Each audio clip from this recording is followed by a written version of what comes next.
하나님의 말씀은 누가복음 3장 16절 17절 두 절을 함께 보겠습니다.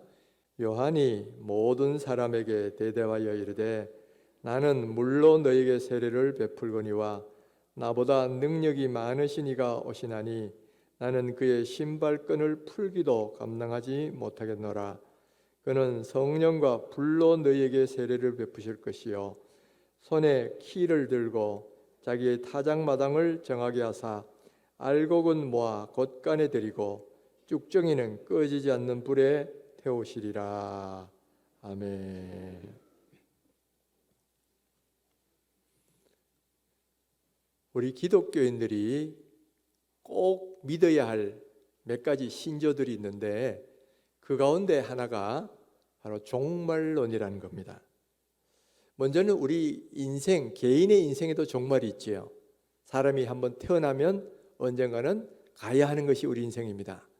사람마다 기간의 차이는 있지만은 아무리 길어도 대충 100년을 넘지는 못하고 누구나 예외 없이 이 세상을 떠나야 하는 겁니다. 바로 이렇게 개인에게도 종말이 있는 것처럼 또한 인류 역사에도 종말이 있습니다. 하나님이 천지를 창조하신 후에 우주도 시작되었고 인류의 역사도 시작되었어요. 그렇지만 이 인류의 역사나 우주가 영원히 지속되는 것이 아니라 이것도 언젠가는 끝날 때가 온다는 겁니다. 바로 이 하나님이 새롭게 만물을 새롭게 재창조하시고 또 인류 역사를 새롭게 펼치시는 그 때가 오는데 우리는 이것을 개인의 종말과 대비해서 우주의 종말이다, 우주적 종말이다 그렇게 말을 합니다. 그런데 여러분 오해해서는 안 되는 것이 종말 그러면 어떤 소멸 내지는 끝나는 거, 절멸 이렇게 이해를 하시는데 그런 건 아니에요. 오히려 지금의 이런 모든 것은 끝나고 전혀 다른 것들이 펼쳐진다는 의미에서 종말이라고 하는 겁니다. 여러분 개인도 죽으면 그것이 끝이 아니잖아요. 소멸되는 게 아니죠. 내사라는 게 펼쳐집니다. 마찬가지로 이 인류의 역사가 끝나고 우주가 종말되면 그걸로 인류 역사가 없어지는 게 아니고 전혀 새로운 인류 역사가 펼쳐지고 전혀 새로운 새하늘과 새 땅이 펼쳐지게 되는 거예요. 바로 이렇게 과거의 것이 없어지고 전혀 새로운 새 세계가 펼쳐진다는 것으로 바로 우리는 종말이다 이렇게 말을 하는 겁니다. 그러면 그러한 종말이 언제 오느냐 하면 바로 예수님의 재림 때에 이루어진다는 거예요. 예수님이 2000년 전에 오셨듯이 다시 한번 이 땅에 오실 때가 오는데 그때가 되면 완전히 인류 역사는 끝나고 새로운 인류 역사가 시작돼요. 또 뿐만 아니라 이 우리가 사는 우주도 완전히 뜨거운 불에 타지고 새 하늘과 새 땅이 만들어지게 됩니다. 바로 예수님이 오셔서 이제 새롭게 모든 것을 시작하시는데 바로 이 새롭게 시작할 때에 반드시 거쳐야 되는 한 과정이 있는데 그것이 뭐냐면은 심판이다라는 거예요. 예수님이 이 땅에 오시면 바로 그동안 살아왔던 모든 사람들에 대해서 악인과 선인을 구별하는 심판이 이루어집니다. 바로 하나님을 믿는 사람과 믿지 않는 사람에 대한 심판이 이루어져요. 그래서 믿지 않는 사람은 영원한 형벌로 또 하나님을 믿는 사람은 영원한 천국으로 들어가게 된다라는 거예요. 오늘 우리가 읽은 이 본문에 보면 세례 요한이 바로 예수님이 오셔서 할 이 일들에 대해서 설명하는 그런 내용이 나와요. 다시 한번 보면 요한이 모든 사람에게 대답하여 이르되 나는 물로 너에게 세례를 베풀거니와 나보다 능력이 많으신 이가 오나니 나는 그의 신발끈 풀기도 감당하지 못하겠노라. 그는 성령과 불로 너에게 세례를 베푸실 것이요 손에 키를 들고 자기의 타작마당을 정하게 하사 알곡은 모아 곳간에 들이고 쭉정이는 꺼지지 않는 불에 태우시리라. 자, 세례 요한이 말하기를 예수님이 오셔서 하실 일이 두 가지가 있는데 첫 번째는 불과 성령으로 세례해 주시는 일을 하실 것이고 두 번째는 키를 잡고 이렇게 알곡은 모아 곳간에 또 쭉정이는 꺼지지 않는 불에 태우시는 일을 할 것이다라는 거죠. 근데 이 두 가지 일들이 사실은 조금 달라요. 바로 불과 성령으로 세례를 주시는 일은 예수님의 초림 때 일어난 사건입니다. 그래서 우리의 구원과 관계되는 역사예요. 거기에 비해서 이렇게 알곡과 쭉정이를 구분하는 이 작업은 예수님이 다시 재림하셨을 때 바로 심판날에 이루어질 바로 그 일에 대해서 지금 동시에 말을 하고 있다는 거예요. 예수님은 처음 이 땅에 오셨을 때는 우리의 구원을 위하여 불과 성령으로 세례를 주시기 위하여 이 땅에 오셨어요. 그렇지만 다시 오실 때는 구원을 주시기 위해서 오시는 게 아니라 이 땅을 심판하기 위해서 오신다는 거예요. 그때가 되면 이렇게 키질을 하고 타작을 해서 알곡은 곳간에, 그리고 쭉정이는 영원히 꺼지지 않는 불에 넣으실 것이다 라는 거예요. 여러분, 예수님께서 이런 비유를 하실 때 여러분, 이 비유는 일상적으로 익숙해야 이해가 됩니다. 여러분, 키질을 한다 그랬을 때 키가 뭔지 아세요? 키. 예, 이게 옛날에 어릴 때 시골에서 경험이 있는 분들은 아셔요. 저도 어릴 때 시골에서 키질하는 거 보고 자랐거든요. 근데 요즘은 다 기계에다 보니까 요즘은 시골에서도 이 키질 잘 안 합니다. 다 정비소 가면 깨끗이 해버려요. 그러니까 이 키질 안 하는데, 키가 뭐냐? 예수님 당시나 옛날 제가 어렸을 때는 키를 사용해서 타작을 했어요. 자, 키가 뭐냐? 한번 보여주세요. 자, 저기 보면 소쿠리 같은 거 있죠? 저게 키예요. 그 소쿠리 같은데 이 곡식을 넣고 빡 이렇게 막 띄웁니다. 띄우다 보면 이 곡식은, 알곡은 무거우니까 그대로 키 안에 들어오고, 그 다음에 이 쭉정이는 가벼우니까 바람이 불려서 이 키 밖으로 떨어지게 돼요. 이런 식으로 키질을 하다가 이렇게 알곡과 쭉정이를 구분하는 거죠. 또 어떤 경우에는 바람이 많이 불면 저런 방식을 사용합니다. 위에서 이렇게 곡식을 부어요. 그럼 바람이 막 부니까 이 쭉정이는 바람에 날려가는 겨와가 또다. 바람에 날려 저쪽으로 가고, 그리고 곡식은 그 밑으로 떨어지면서 이렇게 곡식과 쭉정이를 구분하지요. 자, 이런 식으로 우리 과거에는 타작을 저렇게 했습니다. 요즘은 뭐 그냥 정미소 가면 다 깨끗하게 처리해 버리니까 저렇게 안 하지만은 과거에는 저렇게 타작을 했어요. 바로 그 사실을 이용해서 마지막 심판 때 이루어질 내용을 말씀하는 겁니다. 바로 그런 식으로 예수님이 다시 오실 때는 알곡은 모아서 곳간에, 그리고 쭉정이는 따로 모아서 영원히 꺼지지 않는 그 불에 넣을 것이다. 이 말은 뭐예요? 예수님을 잘 믿는 사람은 바로 이 천국에 드리고, 그렇지 못한 사람은 저 지옥불에 집어넣겠다, 그런 말씀이시죠. 그런데 여기서 이 알곡과 쭉정이를 비유한 것은 성경의 다른 부분에 보면 예수님은 또 다른 비유로 말씀하셔요.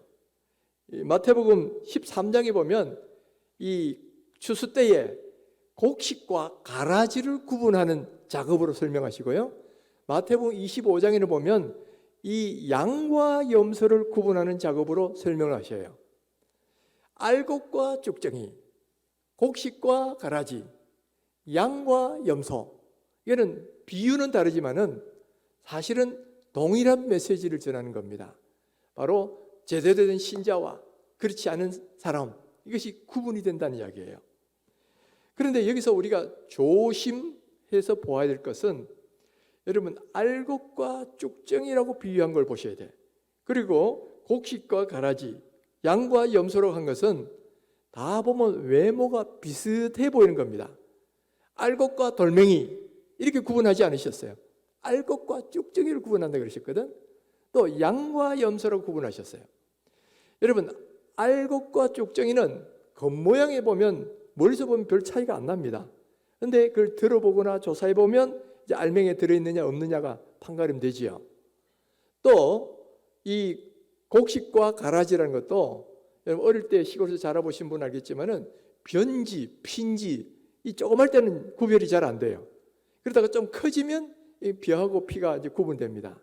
곡식과 가라지도 같이 조그맣게 자랄 때는 구분이 잘 안 되다가 나중에 커지면 구분이 잘 됩니다. 또 양과 염소도, 여러분 양과 염소 쉽게 구분할 수 있겠습니까? 우리가 양과 송아지 그러면 구분이 돼요. 그러나 양과 염소는 색깔도 비슷하고 크기도 비슷하고 모양도 비슷해요. 그러니까 좀 전문가가 아니면 한눈에 딱 구별하기가 쉽지 않습니다. 그런데 마지막 때에는 바로 이런 양과 염소, 알곡과 쭉정이, 이걸 구분하신다는 거예요. 이것은 뭘 의미하느냐면 분명히 이거는 악인과 선인을 구분하기도 하고 불신자와 신자를 구분하기도 하지만은 또 동시에 뭐냐, 진짜 신자와 가짜 신자를 구분한다는 그런 말도 된다라는 거예요. 여러분 겉보기에는 비슷하지만은 실제로는 아닌 것, 하나님은 최후 심판 때 바로 이것을 구분하셔요. 이 말은 뭐냐면은 오늘 우리가 이렇게 교회에 다니면서 있기 때문에 다 같이 하나님 믿는 잘 믿는 사람인 것 같지만은 이 안에도 알곡 신자가 있고 쭉정이 신자가 있다는 것을 주님이 말씀하시는 거예요. 그러니까 여러분 이건 참 두렵고 떨리는 말씀입니다. 여러분 오늘 우리가 이렇게 함께 예배하고 함께 기도 생활을 하고 이럴 때 다 같이 예수를 잘 믿고 구원받으면 참 좋겠는데 사실은 그렇지 않은 사람들이 있다는 거예요. 이 안에도 교회는 나와 있고 기도는 하고 예배는 하지만은 그러나 아직도 제대로 된 신자가 아니어서 쭉정이 같은 그런 사람이 있을 수 있고요. 또 염소 같은 사람도 있을 수 있다는 이야기예요. 바로 마지막 날에 그런 사람들을 구분하시겠다라는 거예요. 여러분 이거 정말 두려운 말씀이에요. 정말 내가 예수를 잘 믿는다고 생각했는데도 아닐 수 있는 사람도 있다는 걸 말씀하시기 때문에 여러분 이거는 우리가 정말 조심하고 또 우리 자신을 돌아볼 그런 말씀이다 하는 거예요. 예수님께서는 이것을 조금 더 직접적으로 경고하시기도 하셨습니다. 예수님이 마태복음 25장에서는 마지막 날 이렇게 최후 심판자를 베풀고 양과 염소를 구분할 때에 분명히 이와 같은 일이 있을 것이다 라고 그렇게 말씀합니다. 또 왼편에 있는 자들, 이들은 염소들이에요. 이게 이르시되 저주를 받은 자들아 나를 떠나 마귀와 그 사자들을 위하여 예비된 영원한 불에 들어가라. 내가 줄일 때 너희가 먹을 것을 주지 아니하였고 목마를 때 마시게 하지 아니하였고 나그네 되었을 때에 영접하지 아니하였고 헐벗었을 때에 옷 입히지 아니하였고 병들었을 때와 옥에 갇혔을 때에 돌보지 아니하였느라 하시니 그들도 대답하여 이르되 주여 우리가 어느 때에 주께서 줄이신 것이나 목마르신 것이나 나그네 되신 것이나 헐벗은 것이나 병드신 것이나 옥에 갇히신 것을 보고 공양하지 아니하더이까. 자, 이 말씀은 뭐예요? 자, 최후 심판 때 되면 자기들은 신앙생활 잘 했다고 스스로 생각했는데 아닌 사람들이 있다는 이야기예요. 그러니까 본인들은 우리가 주님을 위해서 이렇게 잘 했지 않습니까? 라고 생각했는데 주님은 전혀 다르게 생각하신다는 거예요. 겉모양은 그럴듯했지만은 실제로는 아닌 쭉정이 같은 신앙들이 있다는 거예요. 그들에게는 저주받을 자들이다 이렇게 말씀하시면서 영원한 불 속에 던져버리시겠다 그렇게 말씀하시는 거예요. 또 마태복음 7장에도 이런 말씀하셨습니다. 나더러 주여 주여 하는 자마다 다 천국에 들어갈 것이 아니요 다만 하늘에 계신 내 아버지의 뜻대로 행하는 자라야 들어가리라. 그날에 많은 사람이 나더러 이르되 주여 주여 우리가 주의 이름으로 선지자 노릇하며 주의 이름으로 귀신을 쫓아내며 주의 이름으로 많은 권능을 행하지 아니하였느까 하리니 그때 내가 그들에게 밝히 말하되 내가 너희를 도무지 알지 못하니 불법을 행하는 자들아 내게서 떠나가라 하리라. 지금 여기도 뭐냐면은 분명히 주여 주여 불렀다는 거예요. 또 이들 가운데 어떤 사람은 선지자가 돼가지고 선지자 노를 오늘 식으로 하면 목회자가 돼가지고 설교도 하고 복음을 전하기도 했다는 거예요. 또 개중에는 어떤 사람은 또 귀신을 쫓아내고 능력도 행하는 사람도 있었다는 거예요. 여러분 얼마나 대단합니까? 그런데 예수님이 그들에게 말하되 내가 너희를 도무지 알지 못하니 불법을 행한 자들아 내게서 떠나가라. 이렇게 말씀하신다는 거예요. 그리고 마지막 날에는 아무리 목사가 되고 장로가 되고 혹은 교회에 오래 다니고 하는 사람들 가운데도 또 꽤 주님 일을 했다고 하는 사람들 가운데도 예수님이 불법을 행한 자들아 내게서 떠나가라 이렇게 책망할 사람들이 있다라는 것을 오늘 예수님도 또 말씀하고 계시다라는 거예요. 여러분 이거 얼마나 두려운 말씀입니까? 오늘 우리가 이렇게 나와서 예배하고 예수를 믿는 것은 이렇게 신앙생활을 하는 것은 예수를 믿고 구원받기 위한 거예요. 근데 분명히 이렇게 교회에 나온 사람들 가운데도 마지막 날에 이렇게 불법을 행하는 자들, 저주받을 자들이 있고 그들은 다 저 지옥불에 던져질 사람들이 있다라는 것을 말씀하고 계시기 때문에 이거는 너무나 불편한 진실이에요. 우리가 마주하기 싫은 그런 내용이에요. 그러나 여러분 이걸 잊어버리려고 하시면 안 돼. 이게 너무나 불편한 내용이고 그 대학이 거북한 내용이라 해서 여러분 이거 마주하지 않다가는 어떤 일이 벌어지냐? 여러분 마지막 날에 이렇게 심판대에 주님으로부터 쫓음을 당하고 나중에 지옥불이 떨어진다면 얼마나 이거 억울한 일입니까? 아예 하나님을 안 믿었으면 모르겠는데 그래도 교회까지는 들어왔잖아요. 거의 문턱까지는 왔는데 문턱을 못 넘어서 이렇게 미끄러져서 다시 지옥에 떨어진다면 이거는 정말 비극 중에 비극이다 하는 거예요. 어떤 사람들은 이 막 너무 가난해가지고 쫄쫄 굶고 있는 것을 지옥이다 이렇게 표현하는 분들이 있어요. 또 어떤 사람들은 어려운 일이 막 겹쳐가지고 저 지옥 같은 사람이다 이렇게 말하는 분들이 있어요. 여러분 그거는 진짜 지옥이 어떤 곳인지 몰라서 하시는 말씀이에요. 진짜 지옥은 어떤 곳이냐? 거기는 영원히 꺼지지 않는 불입니다. 그리고 그 속에 들어가면 영원한 고통이 있는 거예요. 여러분 손에 불 한번 대보세요. 얼마나 뜨겁습니까? 그거를 영원히 고통을 당해야 된다고 생각하면 정말 끔찍한 거죠. 비록 내가 가난하다, 어려운 일이 있다. 진짜 지옥에 비하면 이건 오히려 천국이에요, 사실은. 진짜 지옥 그토록 고통스러운 곳인데 거기는 들어가면 안 되잖아요. 근데 문제는 이 교회에 나오는 사람 가운데도 거기 들어갈 사람들이 있다는 거예요. 이 불편한 지시를 외면하시면 안 돼. 저는 참 이 부분을 생각하면서 제 자신도 내가 과연 어떤 사람인가? 여기 보면 선지자 노릇한 사람도 있다니까 나도 그러면 그 중에 들어가면 어떡하냐 이런 생각도 드는 거고 또 뿐만 아니라 우리 성도들 가운데도 그런 분이 있으면 안 되잖아요. 여러분 정말 여러분들이 한번 돌아보셔야 돼요. 나는 과연 알곡 신자일까? 쪽정이 신자일까? 겉모양만 그럴듯하게 갖춰져 있고 실제 내용은 전혀 아닌 그런 쪽정이가 그래가지고 나중에 심판날에 섰을 때 나는 도무지 너를 알지 못하노라 이렇게 내침을 당한다면 이거 얼마나 참 비극이겠어요.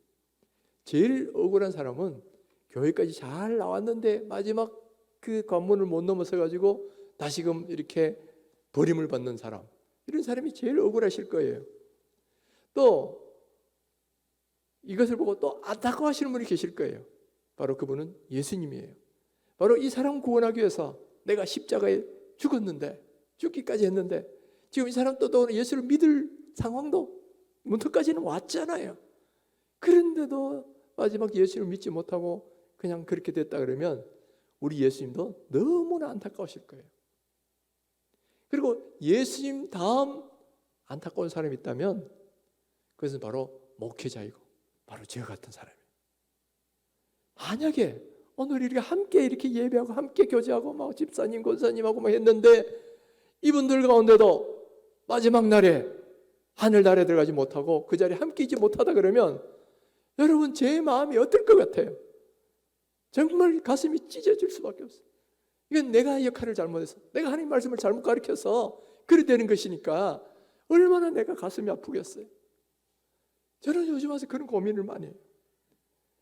여러분 목사가 성도 수가 많고 교회 재정도 튼튼하고 교회가 부흥된다, 그걸로 기뻐할 수 있는 문제가 아닌 거예요. 그 가운데 정말 진정으로 예수 믿고 구원받은 사람이 얼마나 되느냐, 사실 이게 더 중요한 문제거든. 근데 이렇게 숫자는 많은데 이 가운데 적지 않은 숫자가 하늘나라를 못 들어가고 다른 데가 있다 그러면 이거는 저에게는 너무너무 가슴 아픈 일이에요.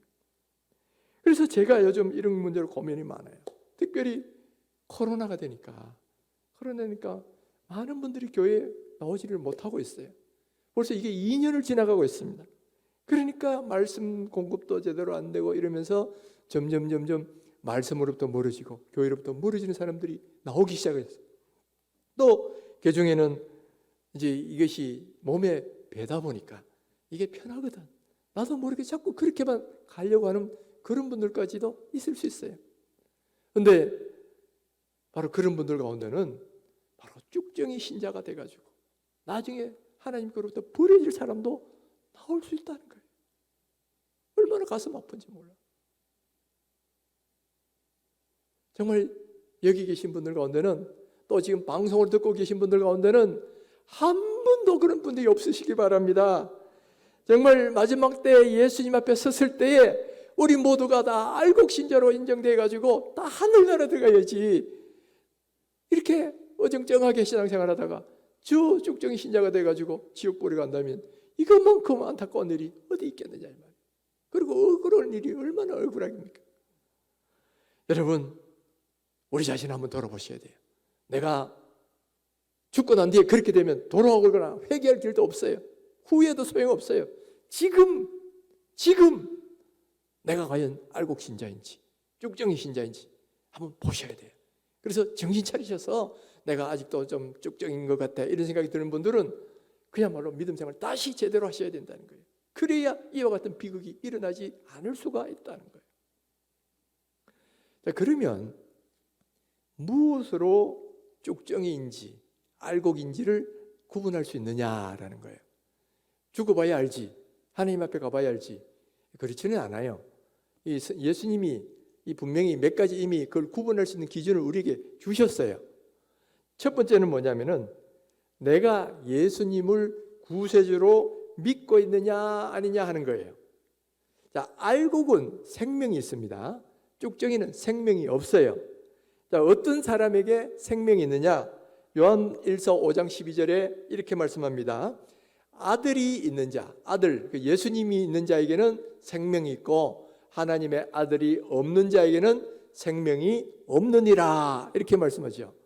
그러니까 예수 그리스도를 내 안에 모시고 있느냐 아니냐에 따라서 바로 나는 생명이 있는 사람이기도 하고 생명이 없는 사람이기도 하다는 거예요. 바로 생명이 있는 사람이 알곡신자고 생명이 없는 사람은 쭉정이 신자라는 이야기죠. 그러니까 여러분, 내가 예수님을 나의 구세주로 모시고 있느냐 아니냐 하는 것은 교회를 얼마나 오래 다녔느냐, 성경 공부를 얼마나 많이 하느냐, 또 헌금을 많이 하고 기도생활을 많이 하느냐 하고는 조금 다른 문제예요. 물론 기도생활을 많이 하고 이런 사람들이 하나님 믿는 사람이 훨씬 더 많겠지만은, 그러나 반드시 일치하는 것은 아닐 수 있다는 겁니다. 그래서 여러분, 정말 내가 믿는 신자라는 것은 다른 게 아니고 예수님과 인격적인 관계를 맺는 사람입니다. 그분을 나의 하나님, 나의 구세주로 내 가슴 속에 모시고 그렇게 살아가는 사람이 바로 구원받은 알곡신자, 생명을 그 안에 갖고 있는 알곡신자다라는 말이죠. 그러니까 여러분, 먼저 우리 자신을 한번 돌아보셔요. 내 안에 예수 그리스도가 계신가? 내가 예수님을 구세주로 믿고 있는가? 여러분, 이거 한번 돌아보셔야 돼요. 이것을 믿고 있는 분들은 알곡신자이고요, 믿지 못하는 분들은 교회를 아무리 다녀도 여러분 죄송하지만 그분들은 하나님을 아직 만나지 못한 거예요.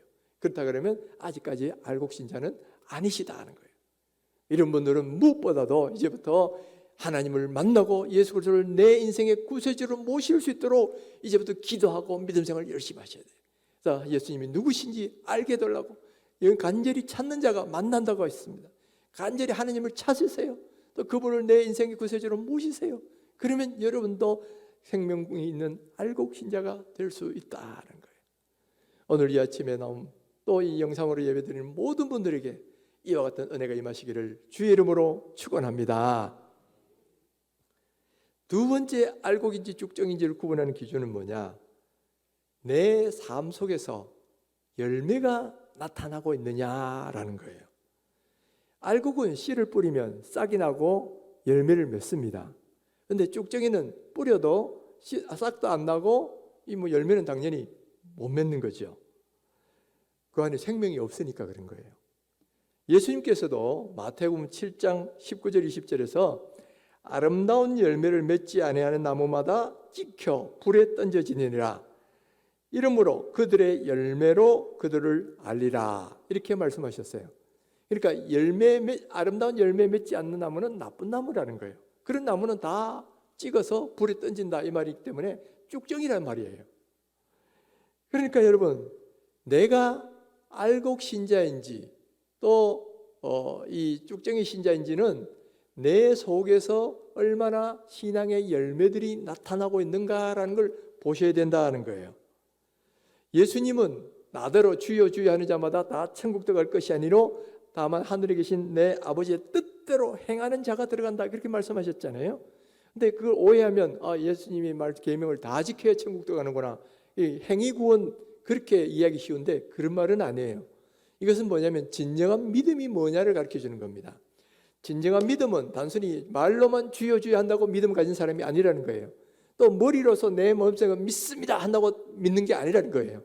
그 믿음은 전인격적인 건데, 전인격적이라는 거는 이 예수님이 구세주라는 걸 인정하고 머리로 믿는 지성적 동의가 들어가야 될 뿐만 아니라 또한 이 예수님을 사랑하는 감정적인 어떤 그 마음까지도 들어가야 돼요. 그리고 마지막은 뭐냐면 내가 예수님을 믿고 살겠다 하는 의지적 결단이 따라와야 됩니다. 근데 이 중에 어느 하나라도 없으면 이건 전인격적인 믿는 게 아니에요. 근데 내가 이제는 예수님을 믿고 따라가리라 하는 이 의지적 결단에서부터 나오는 게 뭐냐면은 바로 주님의 말씀대로 살려고 하는 노력이고, 거기서부터 신앙의 열매가 맺어지는 건데, 아무런 열매도 없이 그냥 믿습니다만 하고 있고 주여 주여 입으로만 부른다고 해가지고 그 제대로 된 믿음이 아니라는 거예요.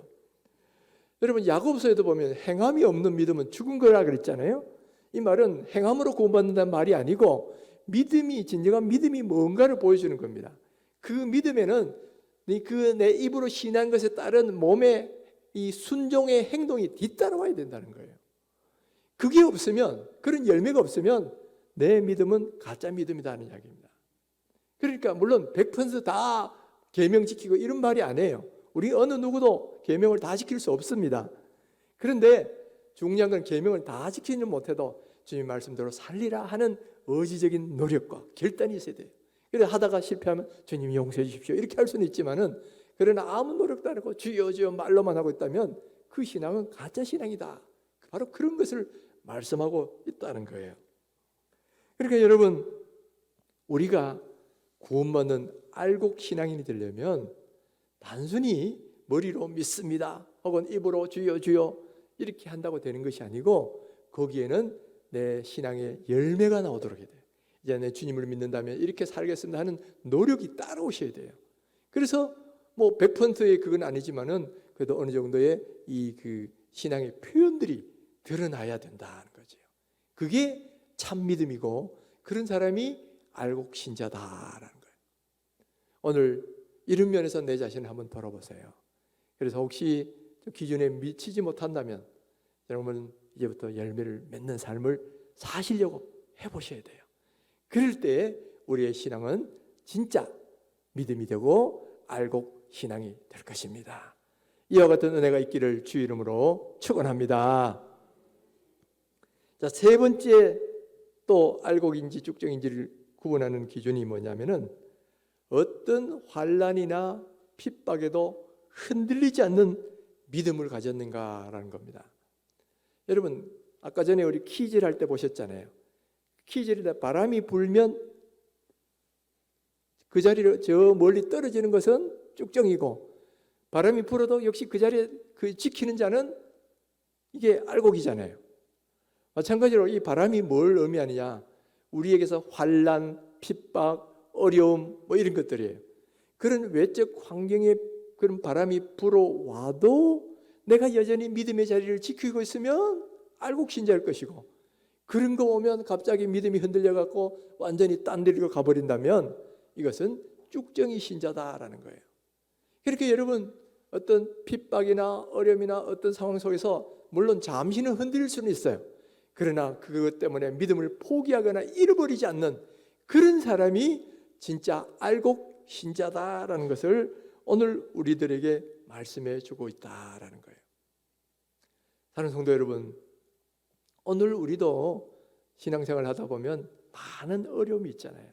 우리 개인적인 어려움도 있어요. 경제적 어려움, 또는 뭐 건강의 어려움, 또 관계의 어려움, 뭐 수많은 어려움이 있습니다. 또 그뿐만 아니라 집단적으로 예수 믿다가 오는 이런 어떤 그 핍박 같은 거 있잖아요. 공산주의자들이 막 총 들고 예수 믿을래 죽을래. 뭐 또 그다음에 일본 경찰이 와가지고 너 신사 참배할래 안 할래? 뭐 이런 식으로 우리를 막 위협할 때에, 그럴 때도 여러분 끝까지 믿음의 자리에 있을 때 우리는 알곡 신자가 되는 거예요.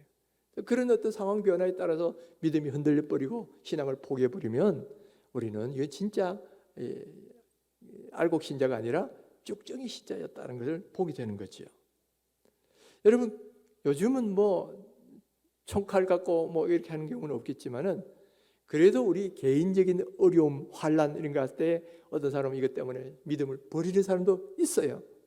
또 요즘과 같은 코로나 시대에 이제 교회도 잘 못 나오고 하니까 점차로 말씀부터 멀어지고 또 신앙으로부터 멀어져서 점차 세상으로 가버리는 사람들도 있어요. 그런 분들은 결과적으로 보면 이 바람이 불 때 결국 날려가 버리는 그런 이 쭉정이 신자였다는 게 드러나게 되는 거지요. 바로 알곡 신자라면 이 코로나 시대에도 그 믿음의 자리를 지키는 겁니다. 어렵고 힘들어도 계속 신앙생활을 하고요, 기도하고 말씀을 보고 믿음을 굳게 지키는 사람이 바로 알곡 신자다라는 거예요. 오히려 이럴 때 믿음의 진가가 드러나고 또 이 풍랑 인연하여 더 빨리 죽게 갑니다. 찬송가 가사처럼 그렇게 되는 사람이 바로 알곡 신자다라는 것을 오늘 성경은 우리들에게 그렇게 말씀해 주고 있어요. 사랑하는 성도 여러분, 이런 기준에 비춰서 한번 보십시다. 나는 과연 알곡 신자일까요? 쭉정이 신자일까요? 만약에 여러분 이거를 제대로 점검하지 않고 그냥 그렇게 쭉 가다가 예수님 앞에 갔을 때 나중에 그 자리에서 나는 너를 도무지 알지 못하노라 이런 심판을 당한다면 여러분 그거 얼마나 엉뚱하겠어요. 지금 이거 보셔야 돼요. 지금 여러분 이 설교를 듣는 것이 좀 마음에 불편하신 분도 계실 거예요. 축복과 은혜만 이야기하면 참 좋겠는데 그게 아니고 이렇게 심판을 이야기하고 더구나 그 여기 예배 같이 드리는 사람보다 그렇게 될 사람이 있다고도 이야기하니까 얼마나 마음이 여러분 불편할 수 있겠어요. 전에 보니까 옥하는 목사님 설교가 왔는데 그런 게 있더라고요. 옥하는 목사님도 갑자기 죄 설교를 하거나 또 십자가 설교를 하면 예배 분위기가 싸늘하게 되는 걸 느낀다, 그렇게 말씀한 게 있어요. 이게 일반 사람들의 반응이에요. 그 왜 그러냐, 뭐 은혜, 기쁨, 축복 이런 거 하면 막 기쁘고 할렐루야 이런데 뭔가 심판, 죄, 십자가 지는 거, 고난 이야기하면 그러나 여러분 겉에 보는 그것만 쫓아다니다 보면 여러분 나중에 안타까운 일이 벌어질 수 있어요. 나중에 지옥불에 던져지는 사람도 나올 수 있다는 말이에요. 그것만큼 비참한 게 어디 있어요. 그렇게 되기 전에 불편한 진실이지만은 우리가 지금 바라보셔야 돼요. 지금 내가 알곡 신자가 아니라면 지금 내가 정신 차려서 내가 주님의 심판대 앞에 할 때는 천국으로 가는 그런 사람 돼야 되잖아요.